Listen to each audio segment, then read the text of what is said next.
السلام علیکم ورحمۃ اللہ وبرکاتہ۔ اعوذ باللہ من الشیطان الرجیم، بسم اللہ الرحمن الرحیم۔ اولم يروا ان اللہ الذی خلق السماوات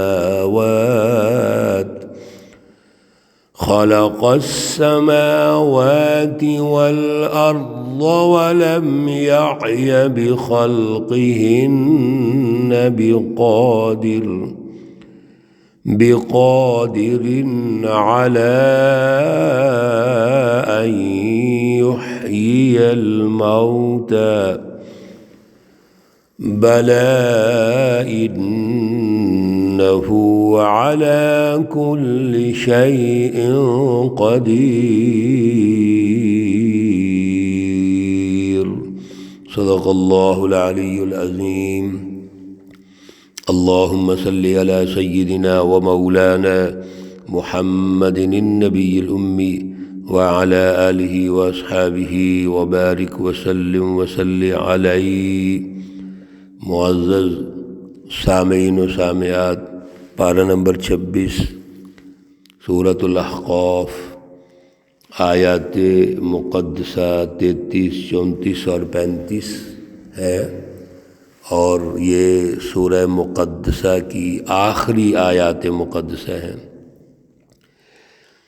اللہ رب العزت نے گزشتہ درس میں جنات کے عنوان سے جو واقعہ ہم نے سنا، اس میں اصل میں کچھ باتیں ہمیں سمجھا دیں۔ اصل میں ہر واقعہ کی ایک روح ہوتی ہے، اس روح کو سمجھنا چاہیے۔ ہم واقعہ کو واقعہ کے تناظر میں دیکھتے ہیں، واقعہ کو اصل میں تعلیم و تربیت کے تناظر میں دیکھنا چاہیے۔ اللہ رب العزت نے جنات کے اس واقعہ سے ایک تو بات یہ واضح ارشاد فرما دی کہ کتاب مقدس قرآن پاک یہ تورات اور دیگر کتابوں کا تتمہ ہے، یہ آخری کتاب ہے اور پہلی تمام کتابوں کا خلاصہ اور نچوڑ وہ اس کتاب مقدس میں موجود ہے۔ یہ جو کتاب مقدس ہے یہ پہلی کتابوں کی مصدق ہے۔ پھر ایک اور اللہ رب العزت نے جو چیز ہائی لائٹ فرمائی کہ اس کتاب مقدس کو اللہ نے حق کے ساتھ نازل فرمایا، اور پھر طریق مستقیم، اس میں سیدھا راستہ ہے۔ اس کا مطلب ہے کہ پہلی جو کتب ہے ان میں بھی جو سیدھا راستہ اور حق کے ساتھ نازل فرمائی ہے وہ کیا ہے؟ وہ اللہ کی بالادستی ہے، وہ اعلیٰ فلسفہ توحید کا غلبہ ہے، ظالمانہ فرعونی نظاموں کا خاتمہ ہے۔ اس کتاب مقدس کا بھی ہدف یہی ہے۔ اور سب سے بڑی بات جو تیسری ارشاد فرمائی کہ اصل میں اس کی دعوت کو قبول کرنا ہے۔ یہ نہیں کہ ہم سن لیں بس۔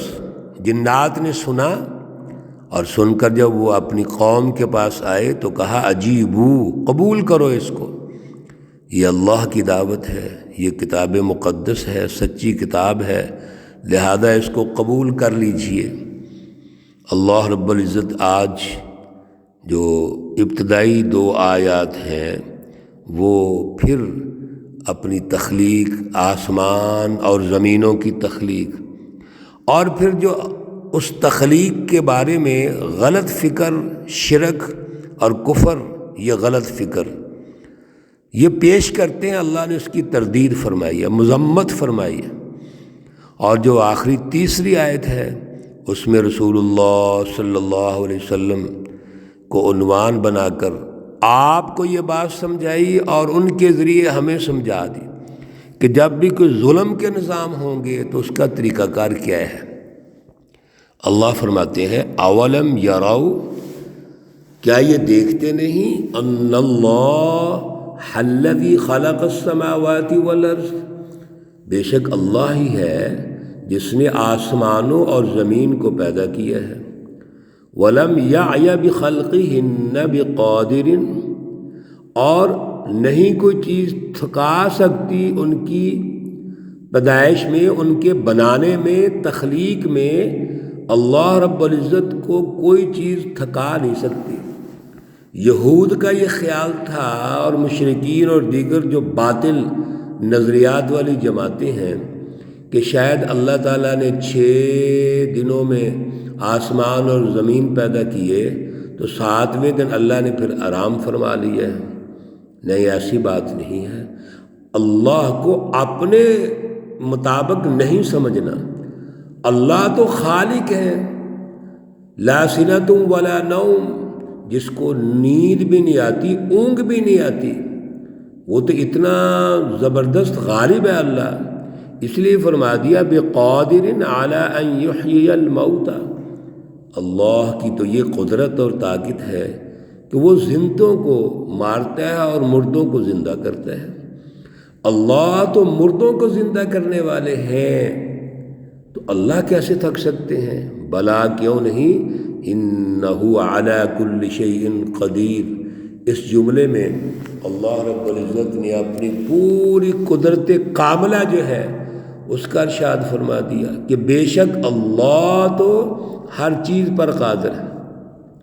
اور یہ جو ظالم ہیں، مکہ المکرمہ کے ظالم کفار اور مشرکین اور دیگر جتنے بھی ظالم دنیا سے گزر چکے ہیں، وَيَوْمَ يُعْرَضُ الَّذِينَ كَفَرُوا عَلَى النَّارِ، اور جس دن سامنے لائیں گے اللہ ان کافروں کو، عذاب کے سامنے لائیں گے، عذاب پر پیش کریں گے، أَلَيْسَ هَذَا بِالْحَقِّ، پھر ان سے پوچھا جائے گا کہ کیا یہ سچ بات نہیں ہے، درست نہیں ہے جو اللہ نے فرمایا تھا کہ عذاب آئے گا، عذاب آ کے رہے گا؟ قالوا بلا وربنا، کہیں گے ہاں، کیوں نہیں، یہ بات درست ہے اے ہمارے رب۔ رسول اللہ صلی اللہ علیہ وسلم نے قومی انقلاب کا جب آغاز کیا اور پہلا غزوہ ہوا، غزوہ بدر، تو غزوہ بدر کے موقع پر بھی ایک کنویں کے اندر ان بڑے بڑے شیطانوں کو پھینکا، جہنم رسید ہو گئے، تو رسول اللہ صلی اللہ علیہ وسلم نے ایک ایک کا نام لے کے پوچھا ان سے کہ أَلَيْسَ هَذَا بِالْحَقِّ، کیا وہ حق جو ہم نے آپ کو کہا تھا اور اللہ کا وعدہ بھی تھا کہ وہ آئے گا دن ایک لازمی، جس دن تمہارا انجام یہ ہوگا کہ تم شکست کھا جاؤ گے؟ تو حضور صلی اللہ علیہ وسلم نے ایک ایک ظالم کا نام لے کے پوچھا کہ بتائیے، یہ جو قلیب بدر کے اندر ابھی تمہیں ڈالا گیا ہے، یہ وہ اللہ کا وعدہ سچا ہے، وہ پہنچ گیا ہے؟ اور اسی طرح قیامت کے دن بھی اللہ پوچھیں گے۔ اور پھر فرمایا فذوقوا العذاب، چکھو عذاب، بما کنتم تکفرون، کیوں عذاب چکھو؟ کہ تم نے کفر کیا، انکار کر دیا، شرک کیا، منافقت کی، تو آج اس کا عذاب چکھو۔ رسول اللہ صلی اللہ علیہ وسلم نے بھی فرمایا وہاں پر غزوہ بدر کے موقع پر، چکھو عذاب۔ یہ عذاب وہ ہے جس نے آ کے رہنا تھا اور اب آ گیا ہے۔ آخری آیت مقدسہ خلاصہ ہے اس سورہ مقدسہ کا، اور حوامیم سبع، 7 جو صورتیں حامیم سے شروع ہوئیں، اور یہ سورہ مبارکہ آخری صورت ہے، 7ویں صورت ہے۔ اللہ رب العزت نے رسول اللہ صلی اللہ علیہ وسلم کو ایک ترتیب بتا دی کہ ان ظالم نظاموں کو توڑنا ہے، ان کو شکست دینی ہے، یہ فرسودہ نظام ختم ہوں گے، ہر اعتبار سے ان کو جڑ سے اکھیڑنا ہے، لیکن اس کے لیے طریقہ کار کیا ہے؟ صبر، فاصبر کما صبر اولو العزم من الرسل، آپ بھی صبر کیجئے جیسا صبر کیا اولو العزم، جو بڑے اونچے ہمت والے اللہ کے من الرسل، رسول ہیں، انہوں نے صبر کیا تھا، آپ بھی صبر کیجئے۔ دیکھیے، سب سے پہلی بات تو یہ ہے کہ جماعت سازی میں صبر کرنا پڑے گا، عدم تشدد پہ کام کرنا پڑے گا، اور کسی قسم کی مزاحمت کے بغیر اپنا اس اعلیٰ مشن اور فلسفی کو سمجھانا پڑے گا، دعوت دینی پڑے گی۔ ظاہر ہے رکاوٹیں آئیں گی، پریشانیاں آئیں گی، صبر کرنا پڑے گا۔ پھر جب آپ انقلاب لے آئیں گے، نظام کو قائم کر لیں گے، تو اس کو مستحکم کرنا ہے، پروان چڑھانا ہے، اس کے لیے بھی صبر کرنا پڑے گا۔ تو صبر تو ہر دور میں ہوگا، جماعت سازی کے دور میں بھی ہوگا۔ اور پھر یہ کافر ہیں جو کہتے ہیں کہ جلدی کریں، عذاب جلدی آنا چاہیے، اللہ کا وعدہ جلدی پورا ہونا چاہیے، وَلَا تَسْتَعْجِلْ لَهُمْ، آپ نے جلدی نہیں کرنی، کسی معاملے میں جلدی نہیں کرنی، اور ان کے معاملے میں بھی جلدی نہیں کرنی، بلکہ اپنا کام کرنا ہے، اپنے مشن پہ رہنا ہے۔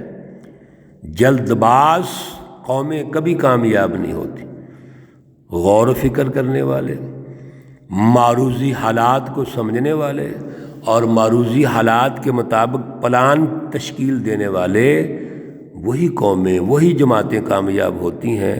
اور سچی جماعت کا تو اللہ سے تعلق ہوتا ہے، اس نے جو بھی کام کرنا ہے وہ اللہ کی رضا کے لیے کرنا ہے، اور اس نے اعلیٰ مشن سمجھتے ہوئے کرنا ہے۔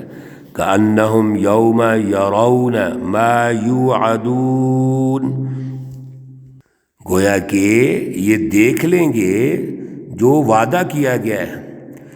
اللہ نے جو وعدہ کیا ہے انقلاب کا، قومی اور بین الاقوامی انقلاب کی تشکیل، اس سے پہلے یہ نظام ٹوٹیں گے، یہ دیکھ لیں گے، اور پھر وہ اعلیٰ نظام قائم ہوں گے، کامیاب ہوں گے، اللہ کی برکت اور رحمت ہوگی ان پر، یہ دیکھ لیں گے۔ لم یلبثوا الا ساعۃ من نہار، اور ان کو ایسے لگے گا جیسے ایک گھڑی ہم نہیں ٹھہرے۔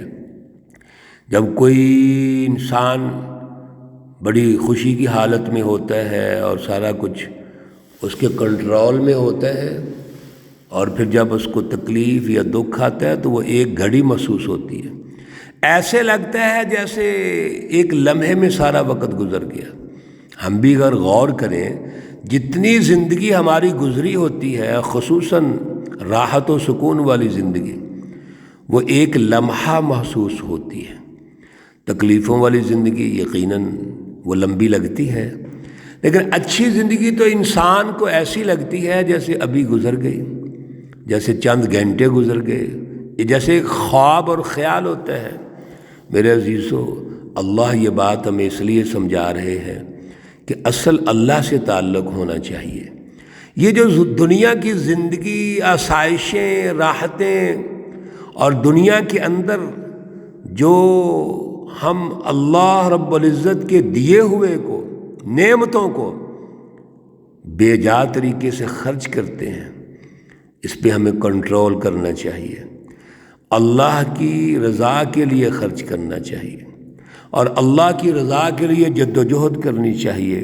اور اصل میں کام کیا ہے، رسول اللہ صلی اللہ علیہ وسلم کو سمجھایا، اور ہمیں بھی بلاغ، اصل میں دعوت کام ہے، اپنی گفتگو کو، بات کو، اپنے علم کو، نظریے کو پہنچانا ہے، دعوت دینی ہے، بلاغ پہنچائیے۔ فَهَلْ يُهْلَكُ إِلَّا الْقَوْمُ الْفَاسِقُونَ، بس کیا یہ جو فاسق قوم ہے یہ ہلاک نہیں ہوگی؟ فاسق قوم، نافرمان قوم، ظالم قوم لازمی تباہ ہوگی۔ سچی جماعت کا کام کیا ہے؟ دعوت دینا، جماعت سازی کرنا، اللہ کے اس پروگرام کو اعلیٰ مشن سمجھنا، اس پر جد و جہد کرنا، اور اللہ اس ظالمانہ نظام کو لازمی توڑیں گے۔ پھر اللہ نے توڑا اور قومی اور بین الاقوامی انقلابات قائم ہو گئے۔ میرے عزیزو، ان سورہ مقدسہ کے اندر اللہ نے اعلیٰ ایمان، اعلیٰ شعور، جماعت سازی کے مراحل، سچی جماعتوں نے سیاسی نظام کیسے غالب کرنا ہے، معاشی اور سماجی نظام کیسے غالب کرنا ہے، سچی جماعتوں کے اوصاف کیا ہیں، اس کا پروسیس کیا ہے، جماعت کا غلبہ کیسے ہوگا، جماعت کے جو اراکین ہیں ان کا ایمان اور شعور کیسا ہونا چاہیے، یہ ساری چیزیں اللہ نے ارشاد فرمائی ہیں۔ اللہ رب العزت ہمیں ان تمام چیزوں کو سمجھنے کی توفیق عطا فرمائے۔ اللہ رب العزت اعلیٰ شعور اور اعلیٰ نظریہ عطا فرمائے۔ اللہ رب العزت تمام بیماروں کو شفائے کاملہ عاجلہ مستمرہ عطا فرمائے۔ اللہ رب العزت تمام مرحومین و مرحومات کو جنت الفردوس میں اعلیٰ مقام عطا فرمائے۔ ربنا تقبل منا انك انت السميع العليم وتب علينا انك انت التواب الرحيم، وصلى الله تعالى على النبي الأمي محمد وعلى آله وأصحابه أجمعين برحمتك يا أرحم الراحمين۔ السلام عليكم ورحمة الله وبركاته۔